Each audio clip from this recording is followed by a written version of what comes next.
दिवसीय बिहार दौरे पर अमित शाह होंगे। आज किशनगंज आएंगे अमित शाह। आज शाम 4 बजे पूर्णिया पहुंचने वाले हैं। हेलीकॉप्टर से किशनगंज के लिए रवाना होंगे और इसके बाद देखिए शाम 5 से लेकर 7 बजे तक कलेक्ट्रेट में समीक्षा बैठक अधिकारियों के साथ करेंगे। किशनगंज में ही रात्रि विश्राम भी है अमित शाह का। इसके बाद 26 फरवरी को अररिया पहुंचेंगे, 27 फरवरी को पूर्णिया में रहेंगे और अमित शाह इन 3 दिनों में सिर्फ सीमांचल के बॉर्डर क्षेत्र में अपनी प्लानिंग को केंद्रित रखेंगे। सीमांचल के सभी 7 जिले के डीएम एसपी के साथ उनकी बैठक होगी, मैराथन बैठक। इन जिलों में घुसपैठ की समस्या और डेमोग्राफिक बदलाव पर चर्चा की जाएगी। समीक्षा रिपोर्ट के मुताबिक एक्शन प्लान तैयार होगा और इसके बाद घुसपैठियों की पहचान कर एक एक को बाहर निकाला जाएगा। गृह मंत्री अमित शाह बहुत ही साफ लफ्जों में, बहुत ही साफ शब्दों में कहते रहे हैं कि घुसपैठियों को बख्शा नहीं जाएगा और ऐसे में अब देखिए इसकी प्लानिंग के लिए वो 3 दिवसीय दौरे पर आ रहे हैं बिहार। गृह मंत्री अमित शाह 3 दिवसीय दौरे पर बिहार पहुंचने वाले हैं और अमित शाह का 3 दिनों का यह बिहार का दौरा कई मायनों में खास माना जा रहा है और खासकर सबसे अहम बात यह है कि भारत और नेपाल के बीच लगभग 700 किलोमीटर की जो सीमा रेखा है, अंतर्राष्ट्रीय सीमा जो है वो बेहद खास है और यहाँ से अक्सर जो है वो आतंकवादी हो, घुसपैठिए हो, लगातार जो है वो प्रवेश करने की कोशिश करते हैं और यही कारण है कि आज से 3 दिनों तक सीमांचल में चलने वाला गृह मंत्री अमित शाह का जो दौरा है वो कई मायनों में खास है, जहां पर कई बड़ी बैठकें जो है वो भी होंगी अधिकारियों के साथ, कई उद्घाटन भी होंगे और खासकर ये देखना होगा कि जो सुरक्षा है, जो सीमा अंतर्राष्ट्रीय सीमा की, वो कैसे बेहतर हो सकती है।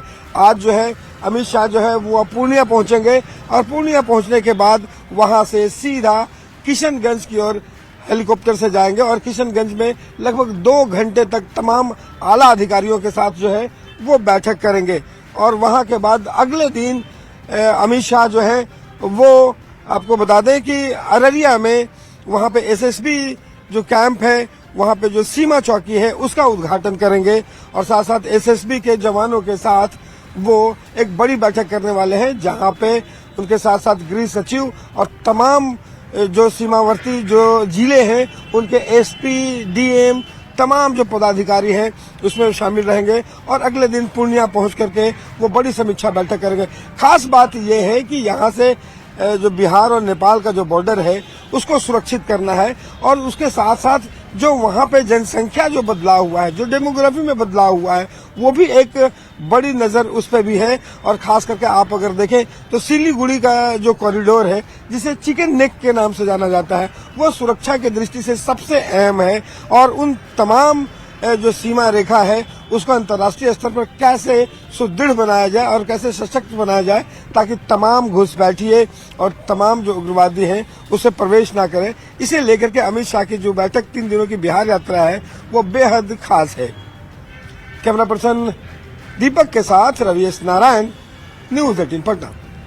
तो शाह के दौरे को लेकर तैयारियां अंतिम चरण में है। केंद्रीय गृह मंत्री अमित शाह आज से 3 दिवसीय दौरे पर सीमांचल आ रहे हैं और इस दौरान सीमावर्ती सभी 7 जिलों के डीएम और एसपी के साथ अमित शाह मैराथन बैठक करेंगे। फोकस सीमांचल पर ही होगा। हालांकि उनके दौरे के पहले सियासत भी तेज हो गई है। दिखाते हैं आपको ये खास रिपोर्ट। एक बार फिर से एनडीए सरकार बना दो, मैं आपको वादा कर जाता हूं, एक एक घुसपैठिए को चुन चुन कर बिहार के बाहर भेज। बिहार विधानसभा चुनाव में एनडीए के सबसे बड़े मुद्दों में से एक था घुसपैठ। गृह मंत्री अमित शाह अपनी चुनावी सभाओं में बार बार दोहराते रहे हैं कि बिहार में एक एक घुसपैठिए को चुन चुन कर बाहर निकालेंगे। मैं आपको वादा कर जाता हूं, एक एक घुसपैठिए को चुन चुन कर बिहार के बाहर भेज। यही वजह है कि घुसपैठ पर पुख्ता प्लानिंग के साथ 3 दिवसीय मिशन सीमांचल पर बुधवार को बिहार आ रहे हैं गृह मंत्री अमित शाह। हालांकि अमित शाह इन 3 दिनों में सभी सीमावर्ती 7 जिलों के डीएम एसपी के साथ बैठक करेंगे, लेकिन अपनी प्लानिंग को केंद्रित रखेंगे सीमांचल के बॉर्डर क्षेत्र पर ही। 25 फरवरी को अमित शाह किशनगंज में रात्रि विश्राम करेंगे। 26 फरवरी को अररिया जाएंगे, जहां भारत नेपाल संबंधी मुद्दों पर सीमावर्ती जिलों के एसपी और डीएम के साथ समीक्षा बैठक करेंगे। 26 फरवरी को पूर्णिया में रात्रि विश्राम करेंगे, जबकि 27 फरवरी को अमित शाह पूर्णिया में ही बैठक करेंगे। इन जिलों में घुसपैठ की समस्या और डेमोग्राफिक बदलाव पर चर्चा के आधार पर समीक्षा रिपोर्ट के मुताबिक एक्शन प्लान तैयार होगा, जिसके बाद घुसपैठियों की पहचान कर एक एक कर उन्हें बाहर निकाला जाएगा। हालांकि शाह के बिहार दौरे के पहले ही सियासत तेज हो गई है, लेकिन सीमांचल में एक भी घुसपैठी नहीं है। विपक्ष के नेता शाह के दौरे की मंशा पर सवाल खड़े कर रहे हैं, तो एनडीए नेताओं का कहना है कि अगर घुसपैठ हुआ तो आगे की कार्रवाई होगी। कोई घुसपैठ नहीं करेगा, गलत करेगा, देश के हमारे साथ कोई रहेगा, उस पर कार्रवाई की जाएगी। सालों से ये आरोप लगता रहा है कि सीमावर्ती जिलों, खासकर सीमांचल में घुसपैठ की वजह से डेमोग्राफी चेंज हुई है। अब जबकि घुसपैठ पर एक्शन की बात हो रही है, तो सियासत तेज हो गई है। न्यूज 18 के लिए पटना से आनंद अमृतराज, शैलेंद्र कुमार और पूर्णिया से कुमार प्रवीण के साथ ब्यूरो रिपोर्ट। और चलिए अब आगे बढ़ते हुए आपके सामने एक बड़ी खबर रखते हैं। महिलाओं को सीएम नीतीश की सौगात। 15 मार्च के बाद महिलाओं को सौगात। 18 लाख महिलाओं को 10-10 हजार रुपए मिलेंगे और महिला रोजगार योजना के तहत राशि ये दी जाएगी। आवेदन का सत्यापन करने का निर्देश है। नगर विकास विभाग करा रहा है सत्यापन। अब तक 1.81 करोड़ महिलाओं को योजना का लाभ मिल चुका है। महिलाओं की जिंदगी बदलने का जो प्रण नीतीश कुमार ने लिया है, उसे देखिए आगे बढ़ाया जा रहा है। महिलाओं को एक बार फिर से ये सौगात मिलने जा रही है। सीएम नीतीश की तरफ से सौगात दी जाएगी। 15 मार्च का दिन महिलाओं के लिए बड़ी सौगात लेकर आएगा। 18 लाख महिलाओं को 10-10 हजार रुपए मिलेंगे। ज्यादा जानकारी के साथ आनंद अमृतराज इस वक्त जुड़ चुके हैं। आनंद, एक बार फिर से ये बड़ी सौगात महिलाओं को मिलने जा रही है, विस्तार से बताइएगा, क्या प्रक्रिया रहेगी, कितनी महिलाओं को इसका लाभ मिलेगा? देखिए, जो हमारे सूत्र है वो ये बता रहे हैं कि 15 मार्च के बाद लगभग महिलाएं ऐसी हैं जिनके खाते में 10,000 रुपए की राशि दी जा सकती है। लेकिन उसके लिए नगर विकास विभाग लगातार इसकी जांच कर रहा है और ऐसी महिलाएं जिन्होंने आवेदन किया है, खासकर इस पर जो सबसे खास है कि इस बार जो शहरी क्षेत्र की महिलाएं हैं उनके लिए ये इस बार उन्हें फायदा मिलने जा रहा है, जो शहरी क्षेत्र की महिलाएं हैं। और इसके लिए उन्होंने ऑनलाइन आवेदन भी किया था, जिसकी जांच चल रही है और इस जांच की जिम्मेदारी नगर विकास विभाग को मिला है। और 15 मार्च तक ही ऐसे महिलाओं का आवेदन का पूरी तरीके से सत्यापन कर लिया जाना है और सत्यापन के बाद 15 मार्च के बाद लगभग 18 लाख महिलाओं को ये राशि दी जा सकती है। और सबसे बड़ी बात है कि इसके लिए महिलाओं को जो रजिस्टर लगाया गया, 10-15 महिलाओं का एक समूह तैयार किया जाएगा और इसके बाद ही ये जीविका सदस्य माने जाएंगे। यानी कि जिन शहरी क्षेत्र के महिलाओं ने आवेदन किया 10,000 रुपए के मुख्यमंत्री महिला रोजगार योजना के लिए, उन्हें पहले 10-15 महिलाओं का समूह तैयार वैसे महिलाओं का किया जाएगा और उसके बाद जीविका सदस्य मानी जाएंगी और उसके बाद इनके बैंक खाते में 10,000 रुपए की राशि दी जाएगी, जो बेहद महत्वपूर्ण। एक बार फिर से मैं आपको बता दूं, जो शहरी क्षेत्र की महिलाएं उन्होंने आवेदन किया था और ये महिलाओं का 10-15 महिलाओं का एक समूह तैयार किया जाएगा और उसके बाद जीविका सदस्य माने जाएंगे, उसके बाद ही उन्हें ये राशि दी जाएगी। ठीक है, बहुत शुक्रिया आनंद अमृतराज तमाम जानकारी के लिए, तमाम अपडेट के लिए। तो देखिए ये बड़ी खबर दे रहे हैं, नगर विकास विभाग करा रहा है सत्यापन। शहरी क्षेत्र की महिलाओं को ये सौगात मिलने वाली है। 15 मार्च का दिन इसके लिए बताया जा रहा है। और आपके सामने एक और बड़ी खबर रखने जा रहे हैं कि जो मुजफ्फरपुर से सामने आई है, रूह कपाने के लिए काफी है। दुर्घटना ऐसी कि आपका दिल दहल जाएगा। अहियापुर थाना क्षेत्र स्थित बखरी सीएनजी पेट्रोल पंप पर यह घटना हुई। सीएनजी भरवाने के दौरान एक ऑटो के टैंक में अचानक जोरदार धमाका होता है।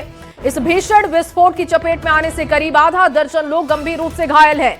धमाका इतना शक्तिशाली था कि ऑटो के परखच्चे उड़ गए। पंप परिसर में अफरा तफरी का माहौल बन गया। ये तस्वीर आप देख सकते हैं और हादसे का अंदाजा लगा सकते हैं। हादसा उस समय हुआ जब ऑटो में सीएनजी भरवाने के लिए ऑटो लाइन में लगा हुआ था। जैसे ही नोजल लगाकर गैस भरने की प्रक्रिया शुरू हुई, अचानक ऑटो का टैंक बम की तरफ फट गया, जिससे कि आसपास का इलाका दहल उठा।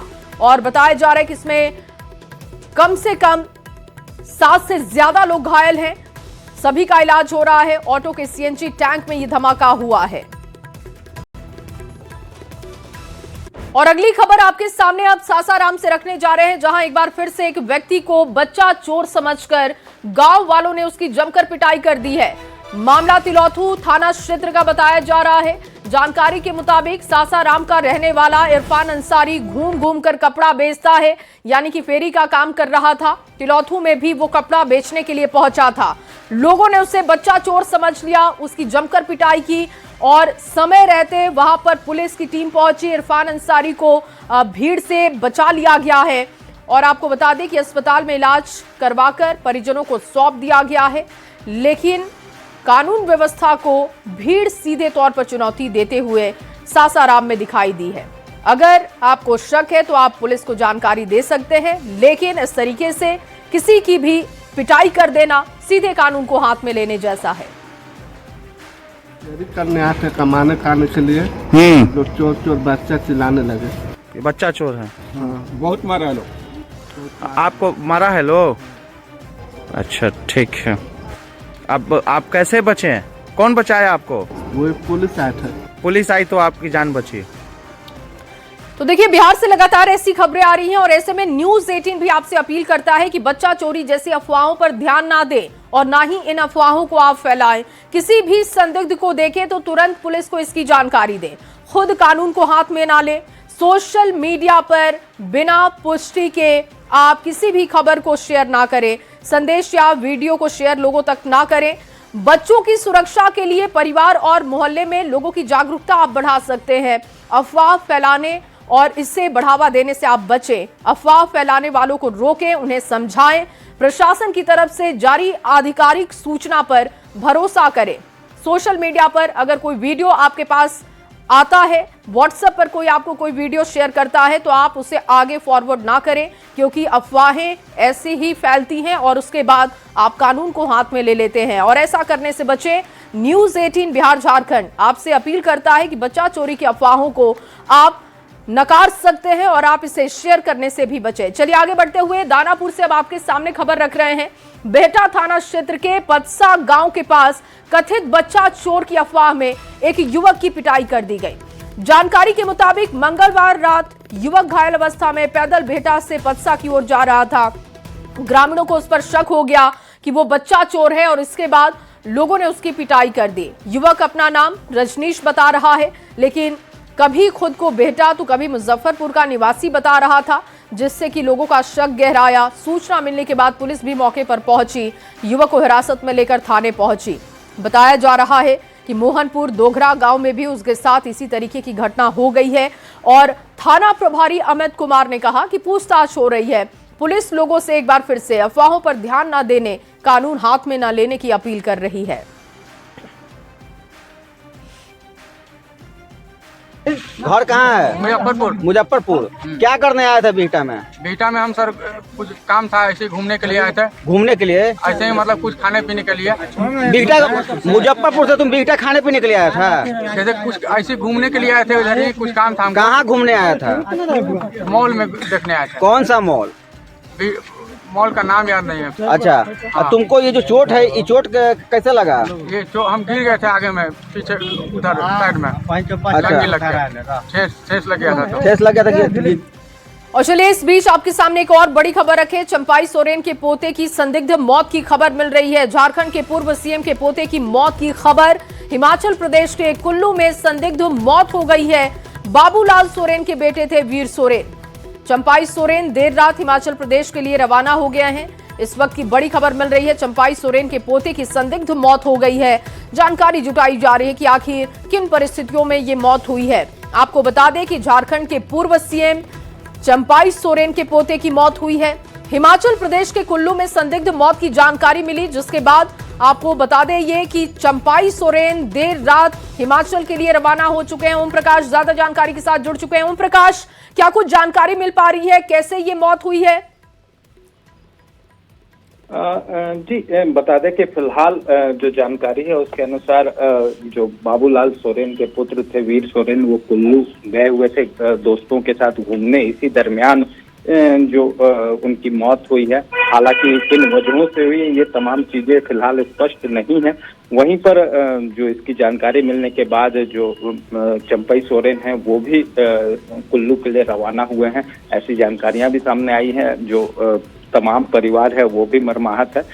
फिलहाल इस विषय में तमाम चीजें जो हैं, जैसे ही पोस्टमार्टम होगा तमाम चीजें स्पष्ट रूप से सामने आएंगी। उसके बाद ही कहा जाएगा कि आखिर किस तरह से ये मौत हुई और इसके पीछे क्या कुछ वजह है। लेकिन जिस तरह से ये घटना हुई है कहीं ना कहीं सभी को मर्माहत करने वाली है।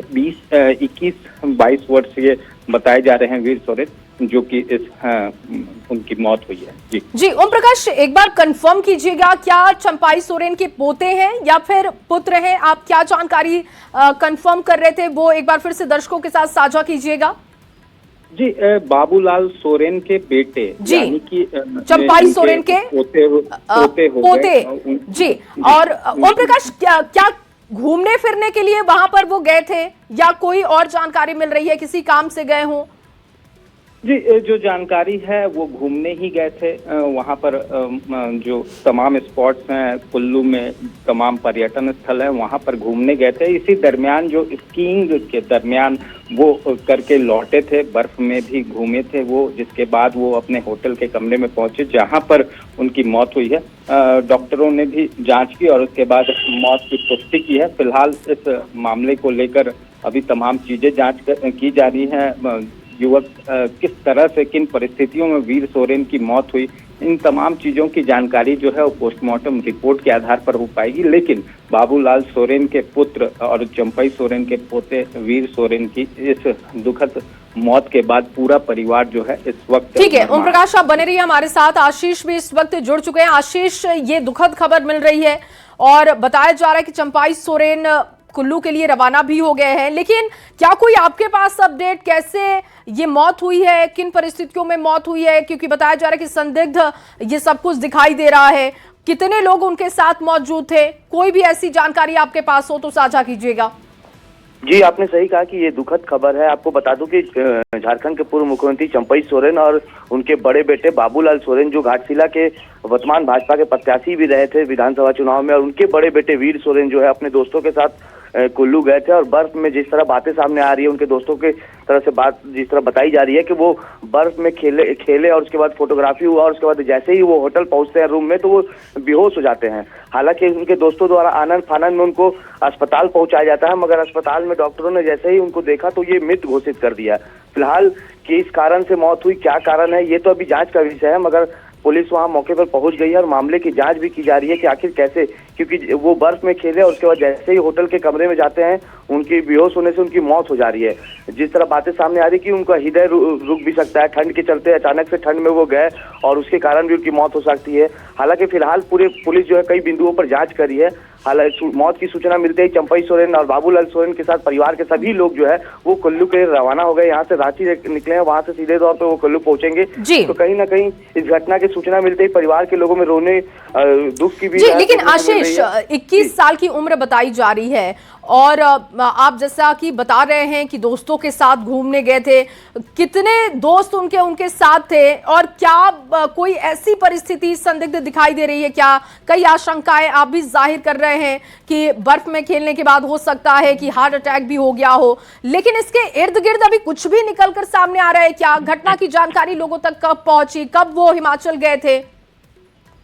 देखिए, वो 2 दिन पहले जो है वहां से निकले थे अपने दोस्तों का, लगभग उनके साथ 7 दोस्त थे, 7 दोस्त उनके साथ गए थे और वो वहां से हिमाचल पहुंचे। उसके बाद वो वहां पर कुल्लू में जो है होटल कमरे में लिए थे, वो लोग सारे दोस्त वहीं पे थे।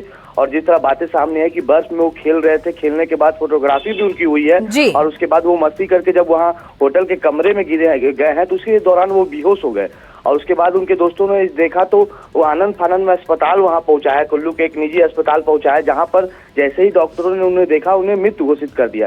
फिलहाल कई बिंदु, बिल्कुल कई सारे सवाल हैं जिनके जवाब मिलने बाकी हैं। फिलहाल के लिए बहुत शुक्रिया आशीष, आपका भी, ओम प्रकाश आपका भी बहुत शुक्रिया तमाम जानकारी के लिए। हिमाचल प्रदेश के कुल्लू के लिए रवाना हो चुके हैं बाबूलाल सोरेन के बेटे थे वीर सोरेन, जिनके निधन की खबर आ रही है। कहा जा रहा है कि संदिग्ध परिस्थितियों में उनकी मौत हुई है।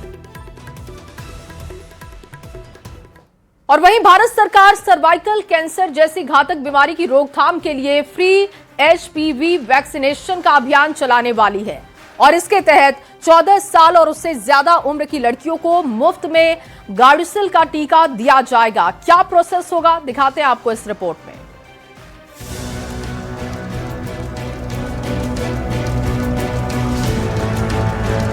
सरकार लगातार हेल्थ के मामलों को लेकर बड़े फैसले ले रही है। इसी कड़ी में सरकार ने सर्वाइकल कैंसर के खिलाफ बड़ा कदम उठाते हुए वैक्सीनेशन शुरू करने का फैसला किया है। महिलाओं की सुरक्षा को लेकर सरकार लगातार बड़े कदम उठा रही है। सर्वाइकल कैंसर जिसके मामले भारत में लगातार बढ़ रहे हैं, उसके खिलाफ सरकार वैक्सीनेशन अभियान शुरू करने जा रही है। क्या है ये अभियान, आइए बताते हैं। भारत सरकार का राष्ट्रीय HPV टीकाकरण कार्यक्रम शुरू होने जा रहा है। इसमें 14 साल की उम्र की लड़कियों को HPV का टीका लगेगा। HPV के टीके में गार्डिसिल वैक्सीन का इस्तेमाल होगा। हर साल 1.5 करोड़ लड़कियों को ये टीका लगाया जाएगा। इस टीके का उद्देश्य सर्वाइकल कैंसर यानी कि गर्भाशय ग्रीवा कैंसर से सुरक्षा देना है। ये टीका पूरी तरह से मुफ्त और स्वैच्छिक होगा। ये टीकाकरण कार्यक्रम कैंसर से बचाव के लिए बड़ा कदम साबित होगा।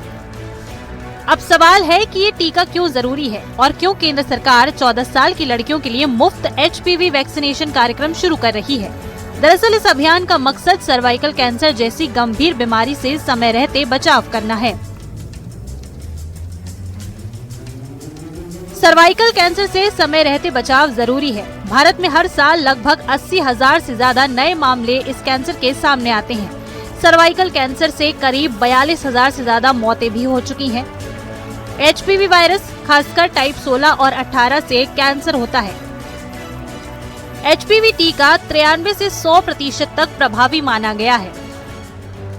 सरकार ने टीकाकरण के लिए योजना तैयार की है। ये टीके कहाँ लगाए जाएंगे, इसके लिए पूरी तैयारी हो चुकी है। तो चलिए बताते हैं ये टीका कहाँ लगाया जाएगा। सरकारी स्वास्थ्य केंद्रों पर आप ये टीका लगवा सकते हैं। साथ ही आयुष्मान आरोग्य मंदिरों में भी टीकाकरण किया जाएगा। जिला अस्पताल में भी आप टीका लगवा सकते हैं। इसके साथ ही मेडिकल कॉलेजेस में भी ये सुविधा उपलब्ध रहेगी। टीकाकरण प्रशिक्षित डॉक्टरों की निगरानी में होगा। बता दें कि 160 से ज्यादा देश पहले ही HPV टीका शुरू कर चुके हैं। WHO भी इस कार्यक्रम का समर्थन करता है। सरकार भी बच्चों के माता पिता से अपील कर रही है कि अपनी 14 साल की बेटियों को HPV टीका जरूर लगवाएं। ये एक सुरक्षित और प्रभावी कदम है जो भविष्य में कैंसर से बचाव करेगा। Bureau report, news 18। और चलिए अब आपके सामने एक बड़ी खबर रख रहे हैं। अमेरिका के राष्ट्रपति डोनाल्ड ट्रंप का बड़ा बयान आया है। भारत पाकिस्तान को लेकर डोनाल्ड ट्रंप ने बयान दिया है और ये पहली दफा नहीं है जब वो भारत पाकिस्तान के रिश्ते को लेकर बयान दे रहे हैं। ट्रंप का ये बयान है कि अगर मैं बीच में ना आता तो पाक पीएम की मौत होती। ऑपरेशन सिंदूर को लेकर डोनाल्ड ट्रंप का ये बड़ा दावा है कि अगर वो बीच में ना आते, अगर वो समझौता ना करवाते तो पाकिस्तान के प्रधानमंत्री की जान जा सकती थी। ये बड़ा बयान डोनाल्ड ट्रंप की तरफ से। और चलिए तमाम